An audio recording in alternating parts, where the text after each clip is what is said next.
Nakita naman ang pag-aasikaso ni Alden Richards kay lola ni Dora nang sumama siya sa barangay kahapon sa kalye serye ng Itbulaga. Pero depende raw sa desisyon ni Lola kung mananatili si Alden sa barangay o balik Broadway na siya. Ang Star Bites sa Tinikata, Tibayan.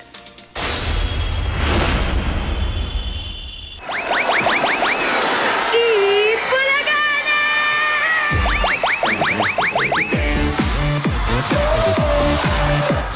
Sa opening pa lang ng Itbulaga, may pasabog agad si Yaya Dab. Habang sa kalye, haggard si Lola Tidora mula sa biyahe sa Cebu. Hindi siya nakauwi nung Sabado nang dumalaw ang grupo kina TVJ. Pero walang kahagard-haggard sa kalye dahil for the first time naman, andun si Alden na nag-ala Rogelio at todo asikaso kay Lola ni Dora. Si Yaya Dab na-impress at meron pang request. Ikaw na lang bodyguard ko. 24/7. At mawawala ba naman ang Aldab kantahan? Usame,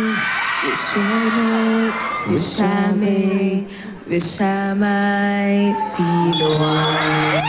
Ang request naman ni Lola ni Dora sa namimiss niyang si Yaya Dab, magpabebe.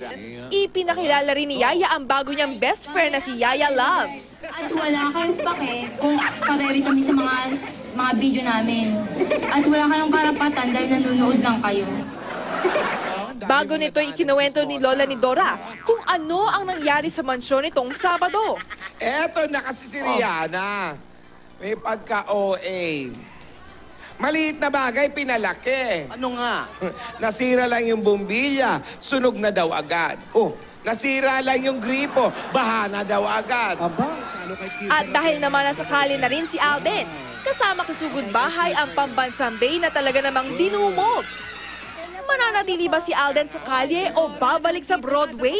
Ang pasya na kay Lola. Kung matalo ako, okay lang na ako lang dito sa barangay. Kayong dalawa dyan. All out ang support ng audience kay Yaya Dab. Bato, pick. Ay, talo ka, Lola. Bato, pick. What you gonna do with that dessert? Manalo ako. Pero hindi siya nanalo. Dahil nanalo ako, iisipin ko kung sino dito sa barangay at kung sino ang sa Broadway. Ayan. Sasabihin na sana ni Lola kung magpapalit na nga ba ang dalawa ng...